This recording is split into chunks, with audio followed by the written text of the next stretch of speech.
In this video, I'm going to be doing a teardown and unboxing of a Toshiba Libretto L1. I'll be upgrading the factory hard drive to a compact flash-based SSD solution. I'll be removing the old CMOS battery. I'll give some tips on how to install an operating system. And finally, I'll give a tour of Windows Millennium. I've already done a video on the L5 in the past. I thought it was still worth making this video because although they look similar on the outside, the L5 was fairly different internally than all the earlier L series. My L1 also came with the original box and all the original paperwork, which I thought would be nice to show off. This L1 also has its original factory recovery software available, Windows Millennium, which also is interesting since I don't have any other laptops running this.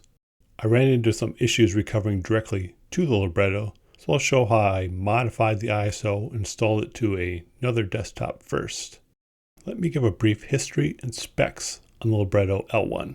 The L1 was the largest of all the Librettos, with a 10-inch screen, as you can see here. Released in 2001, the L series was officially only ever released in Japan. They featured a Transmeta Crusoe processor. Now these are x86 compatible processors.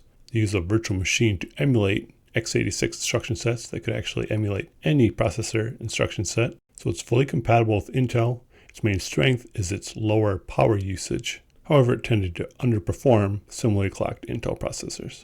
Earlier L1s were clocked at 600 MHz with the L5 at 800 MHz. There were four major models in the L series: the L1, the L2, the L3 with an Adidas branded version, and the L5. They all have a 10-inch 1280 by 600 screen. Storage ranged from 10 to 20 gigabytes with a 2.5-inch 44-pin IDE drive, with the L5 getting a 1.8-inch 50-pin drive. It came with 128 megabytes of PC100 RAM built into the board, expandable with another 256 megabyte micro DIMM, the L5 coming with 256 megabytes base.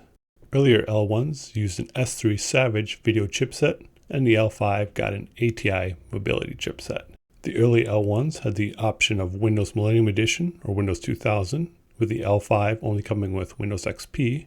And the final notable difference between the L5 and its predecessors is it had an SD card reader and was the only model to have built-in Wi-Fi.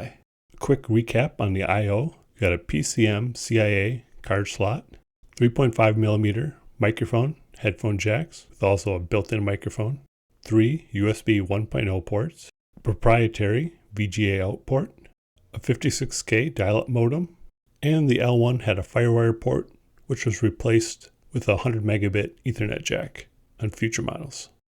So now let's do a quick unboxing.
I hadn't noticed this initially, but in the bag with the phone cable, there were some replacement trackpad nubs.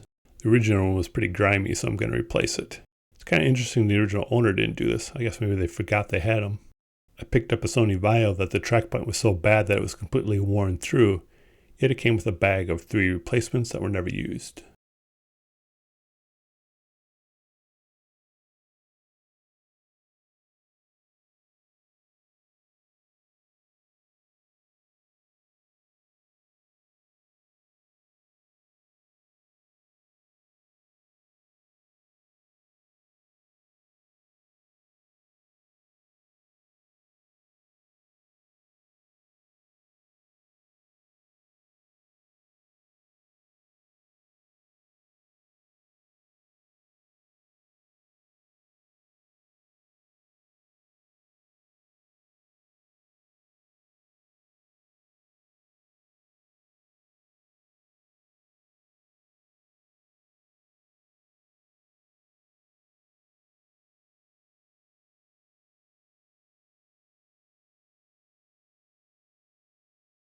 We have our 4 still sealed recovery CDs. These are already on archive.org.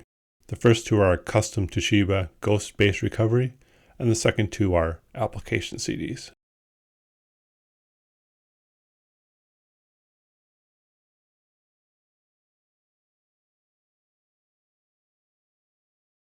First up, we have a small getting started quick start guide.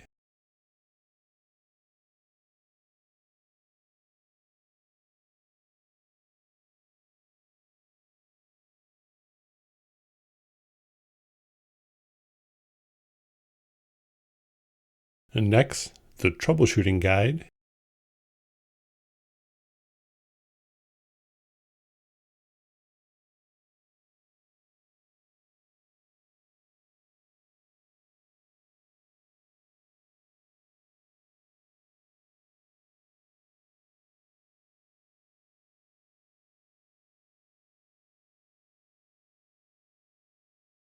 A Let's Master the Libretto guide.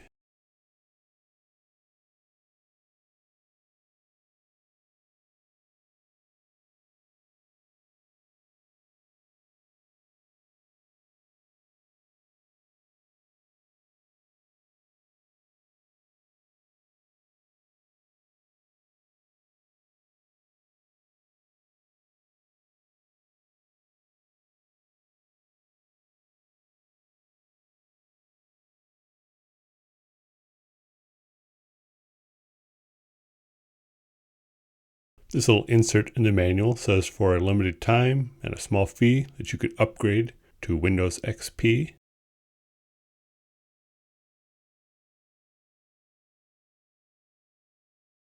Our Windows Millennium Quick Start / Certificate of Authenticity. List of distributors and then some addendums to the manual.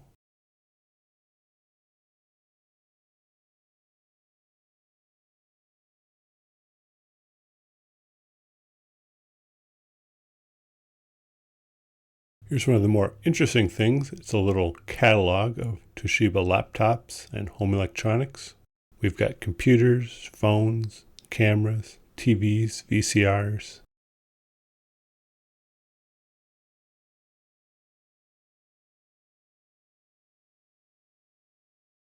We have a repair request sheet.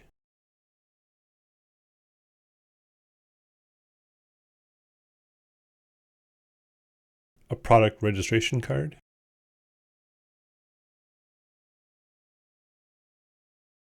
Our safety warnings with a bunch of fun little images.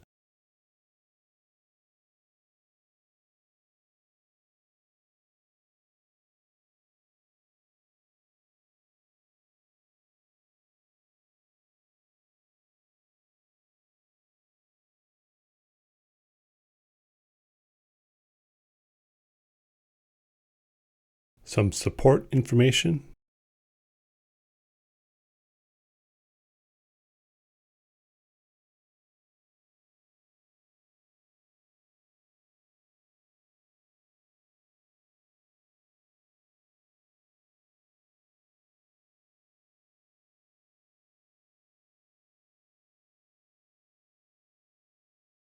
And then finally, this packet here has a bunch of inserts for different ISPs that you can sign up for your dial-up internet. I actually recognize a lot of these names because they come pre-installed as shortcuts on a lot of different Toshiba laptops.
And now let's begin the teardown.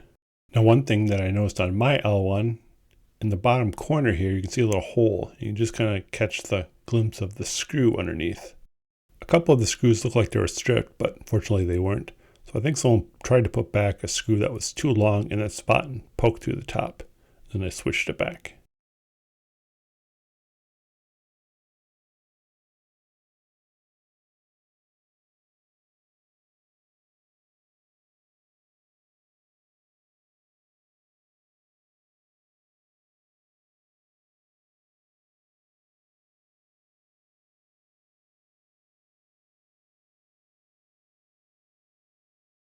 Now to check out what's underneath these two little panels. Under this first one, it looks like it's mainly just to access some paperwork with some legal information about the built-in dial-up modem.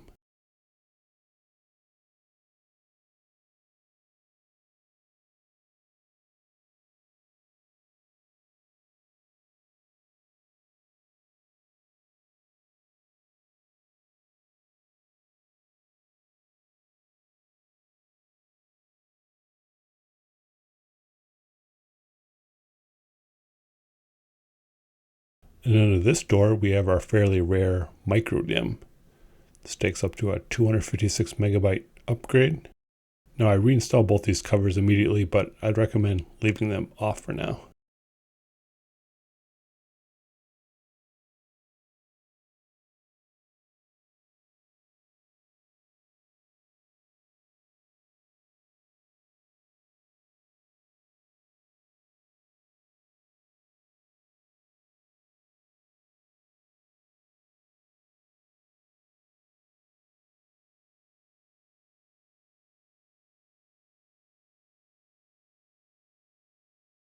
Now to remove the 6 screws around the edges, these are all nicely labeled on the case to show the length, B4, B8, B12, though someone wasn't paying attention to those with mine.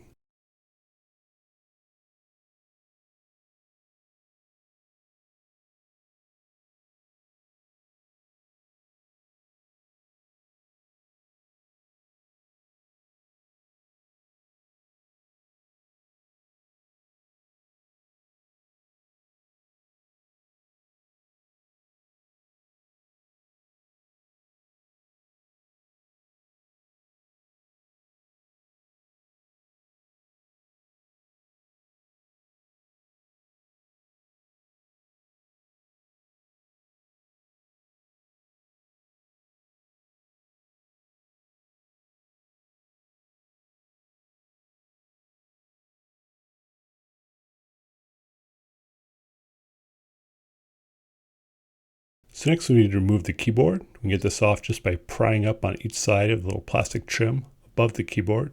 Just pop off.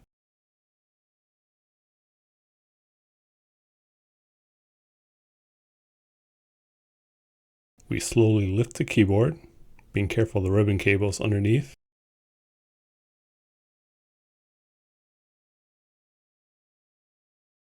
The smaller trackpad ribbon cable on the left just flips up.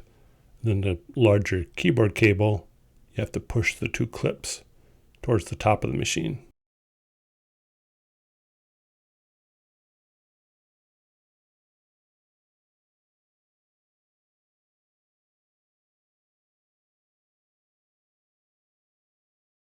Two more screws on either side, holding the top cover down.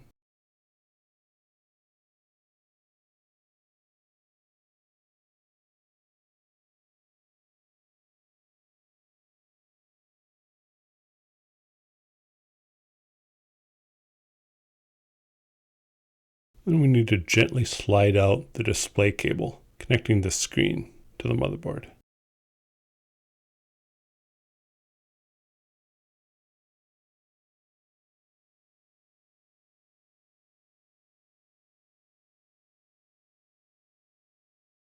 And finally, the small ribbon cable for the mouse buttons.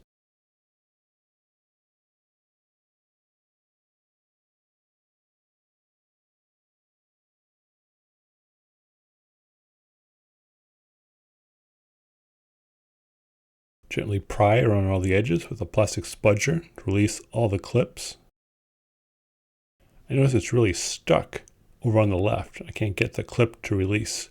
I kind of suspect that maybe the screw for the little doors is holding it, even though it's kind of a small screw and I don't think it's really extending. So I do end up flipping it over, taking both of those doors out, and maybe it's a fluke, but then it seems to pop off fairly easily.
Next, to remove the factory hard drive, we have a ribbon cable running over the top of the caddy with some tape holding it down that we need to pull up.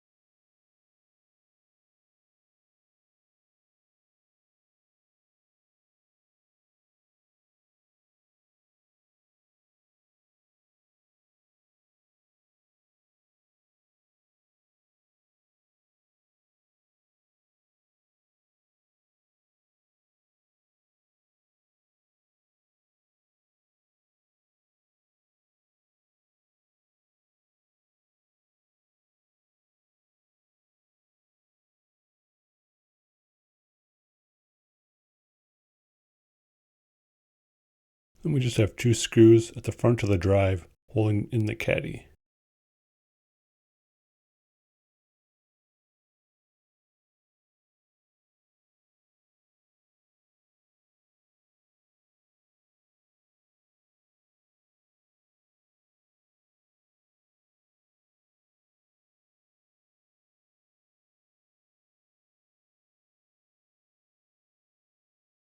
And we just wiggle the drive forward. I have to pull out the power jack to give me a little more room.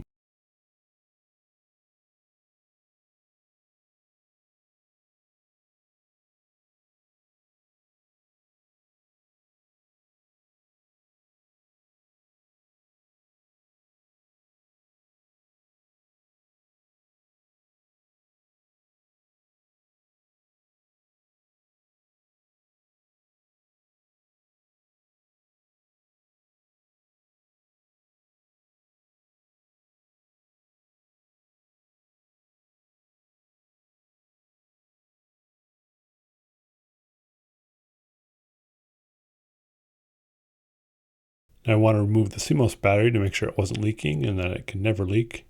Fortunately, to do that, we have to pull out the motherboard on the left. There's 3 screws holding it in. A word of caution too, if you want to replace the battery rather than just remove it. At least on my L5, it used a rechargeable battery, which means the laptop is trying to put voltage into it, which would be bad if you replace this with a more standard non-rechargeable CMOS battery.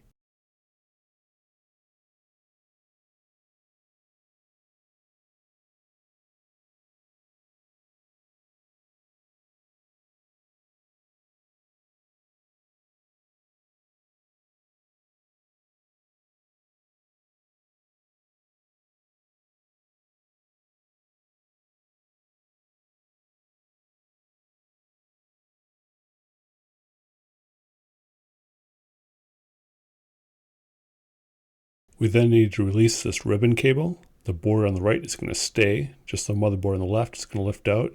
Fortunately, there's some tape over the top of the connector to carefully peel it back before we can release it.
Then disconnect the old battery, lift the board up, angle it out.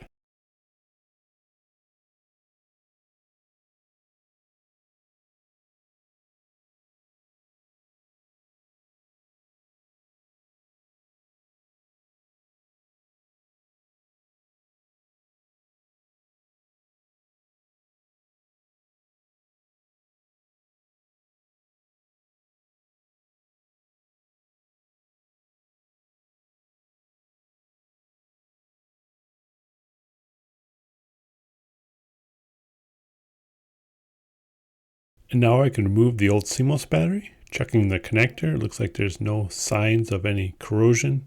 Also checking the connector on the motherboard, also no signs of any corrosion. So I think this battery was okay, but better to remove it so it doesn't leak in the future.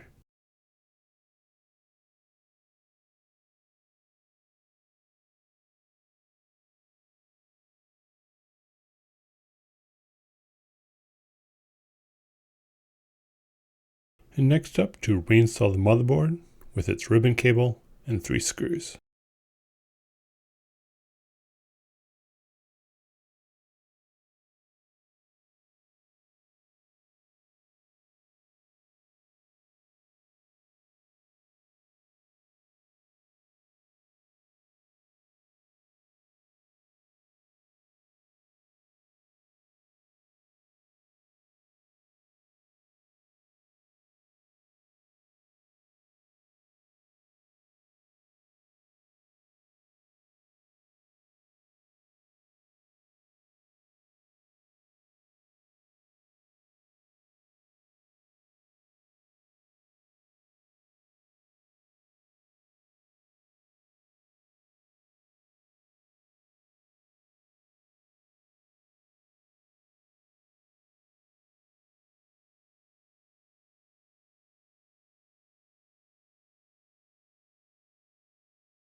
Next, to install our compact flash adapter, and I'll be using a Transcend 4GB industrial compact flash card.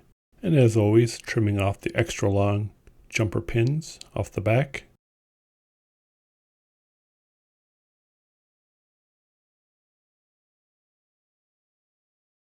Throw a little double-sided tape on the back of the adapter, more just use it as a spacer. I leave the paper on.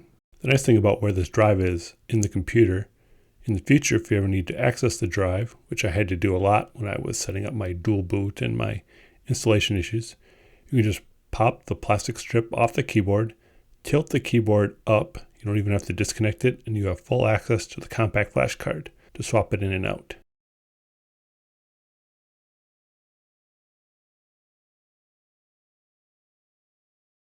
Here I am reinstalling that ribbon cable. It floats a bit now since it's no longer sitting on top of the caddy.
Now to reinstall our top cover, just line it up, clip it in, and then we have our 2 screws.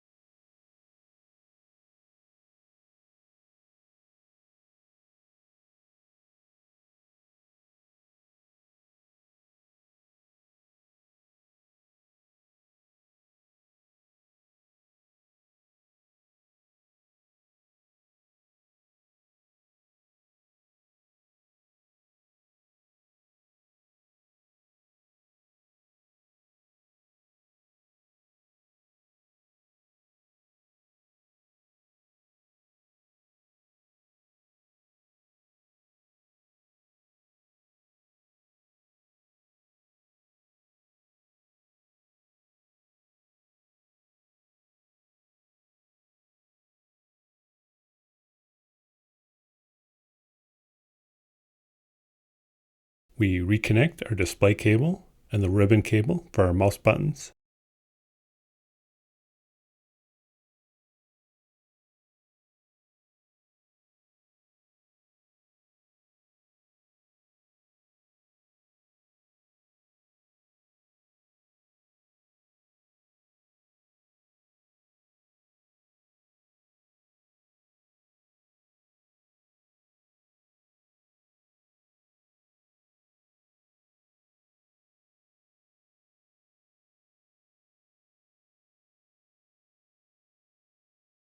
And finally, reconnect our keyboard.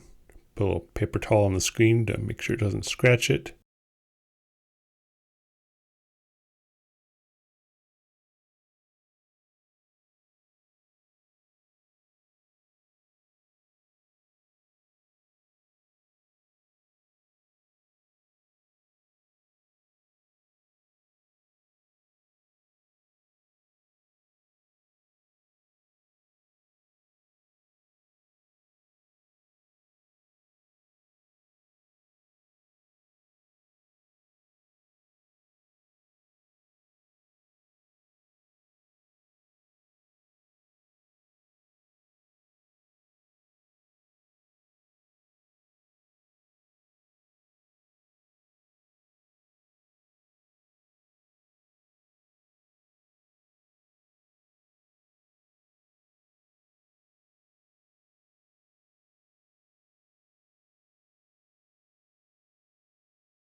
For our final assembly, we reinstall our plastic strip above the keyboard and reinstall all the screws into the bottom.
So now let's talk about installing an operating system. Now the Libretto L1 originally came with either Windows Millennium Edition or Windows 2000. One of the reasons I picked up this laptop is because I didn't have any other devices that had a factory Millennium installation. I thought this would be pretty straightforward because I already had all the factory recovery CDs. My laptop came with them, but they're also available on archive.org. However, I ran into a lot of issues, so let me kind of go over what I had to do to get this installed. The L1 should be able to boot off a PC card CD-ROM. So you'd pop in recovery disk number 1, it's bootable CD, and away you'd go. Fortunately, I think it's kind of picky on what drives it supported. I tried 3 or 4 different drives, but none would work. I did see a list of supposedly tested and working drives on an FAQ. I didn't have any of those exact models. I'd hope to get lucky, but I guess not. Now my L5, this is a lot easier because it will actually allow you to boot from a USB CD-ROM drive. So I had no problems there. So my next plan was to do the recovery on a different machine and swap it back in. So I have another Pentium desktop with a CD-ROM, compact flash adapter. I plan to do the recovery there and then swap the compact flash card into the Libretto. As I suspected, you need to make some modifications to the ISO to get this to work. Maybe I'll do a more detailed tutorial on this, but here's the quick summary. So I have my 4 product recovery CDs ripped to ISOs. You want to extract the files out of them. Easiest way for me to do this is to use WinRAR, which can extract it out into a folder. One of the first 2 disks are the actual recovery image. The second 2 are application CDs. So once it's extracted, you can see this is using Semantic Ghost, which I use myself. Here's part 1 of the Ghost file. This boot image.bin file, you can see it's 1.44 megabytes, the same as a floppy. And this is what the PC actually boots. And it's what we need to modify. Now you may wonder, if we already have Ghost files, why can't we just write this out to the hard drive directly and bypass this whole installation program? Unfortunately, this is a password protected Ghost file, so you're not able to open it or write it without entering in the password. So to modify our embedded boot floppy, I just rename our bootimage.bin file to .img, and then I open it in WinImage. And you can see this is just a regular boot floppy with a command.com, config sys autoexec.bat. We can extract out files, then inject replacements back in to replace it. I had to make a modification to the autoexec.bat. You can see there's a simple hardware check here. I just forced it to go to OK after it does this toss check. You could just delete this entire block.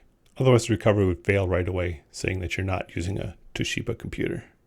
Just an aside, I do think it's kind of interesting that the recovery software looks like it's a full Windows GUI, but all it's really doing is showing a bunch of bitmap images using the regular DOS choice command. It'll even redraw buttons in certain locations to make it look like they've been pressed.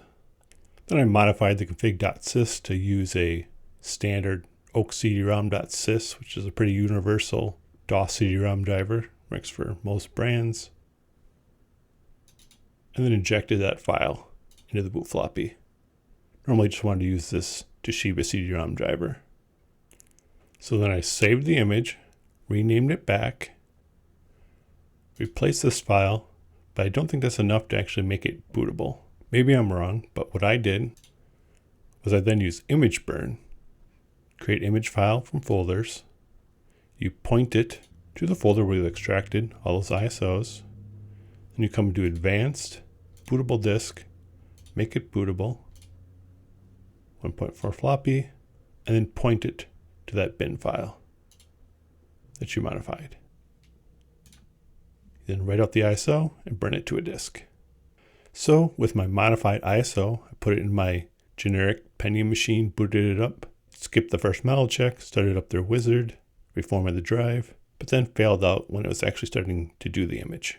So I tried playing around with some more, trying to manually enter in the ghost command line. Can't figure out how it's passing the password, but it actually doesn't call ghost on the CD directly. Instead calls tghost, found the tools folder here, which is a much smaller file. If I just run it directly, nothing happens. It just comes right back to the command line. I believe its purpose is to do a second model check to make sure you're on a Toshiba, then pass the command line to the real ghost program along with the secret password. If I open this up in a hex editor, I don't see any kind of obvious password embedded in the file. I do see text warnings about not running on a Toshiba device, although I didn't see it when I run it from the command line directly. So my final solution was to pull out an old Toshiba Pentium laptop, a Tessera 550 CT, which was already using a compact flash adapter and a nice easy to remove hard drive caddy. So booting off the same ISO, this time it was finally able to pass all the checks, Ghost fired up, and started restoring the image. Now I even tried aborting the transfer, checking all the environment variables. Because the recovery CD sets a whole bunch of these, I thought maybe the password was being set in one. I tried a couple, but no luck. In any case, I had a completed recovery on my compact flash card, which I immediately imaged. For some reason, Ghost had issues, so I used a DD-based solution instead. I put this image onto archive.org, so anyone wanting to do the same thing in the future can avoid all this hassle. It'll basically start at the configuration wizard. You probably need Google Translate to be able to read the Japanese text, but basically just hit next to everything. I also want an English install of Windows Millennium, so I set that up in a dual boot, and I'll also put that on archive.org if anyone wants it. So now let's take a tour of Windows 11. Now the L series doesn't have a normal BIOS setup screen. All you get are some icons to choose your boot device. You can use the cursor keys to select, or it's easier to hit F for a USB floppy drive, or C for a PC card CD-ROM. I'm also using an XF disk boot manager, so I can boot between the factory Japanese installation and an English installation.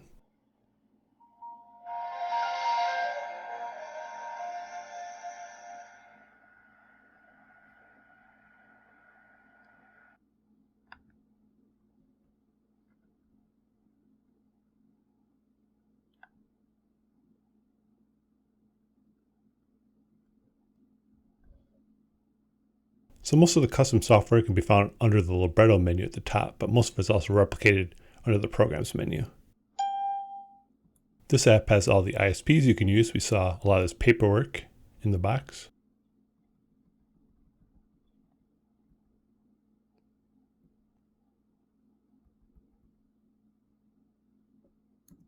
This La La voice is pretty interesting. The top option is more just a dictation, speech-to-text application. This La La song lets you compose and it'll sing music.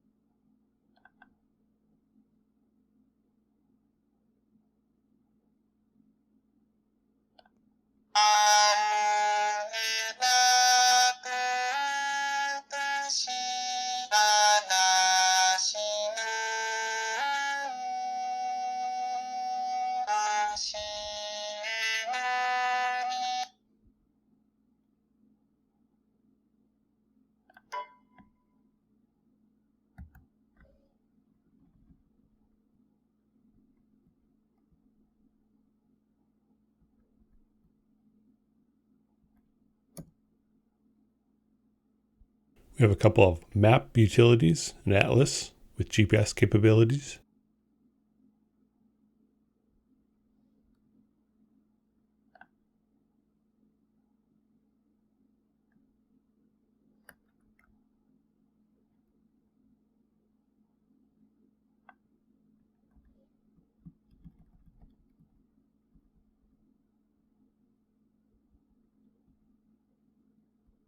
The standard Toshiba utility gives system specs, lets you control your boot order, some other BIOS options from within Windows.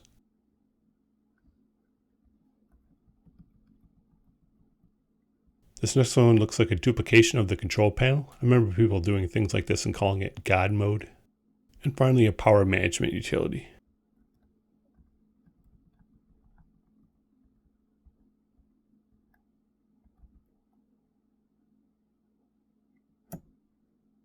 We have a karaoke player.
Take a look at the start menu program files, but again, there's nothing too interesting here.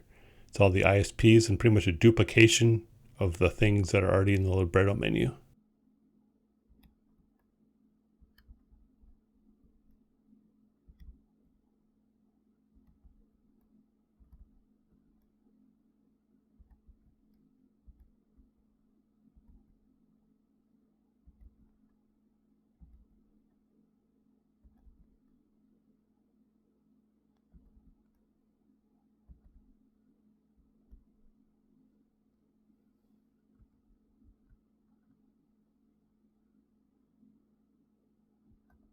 But that's it. Thanks for watching.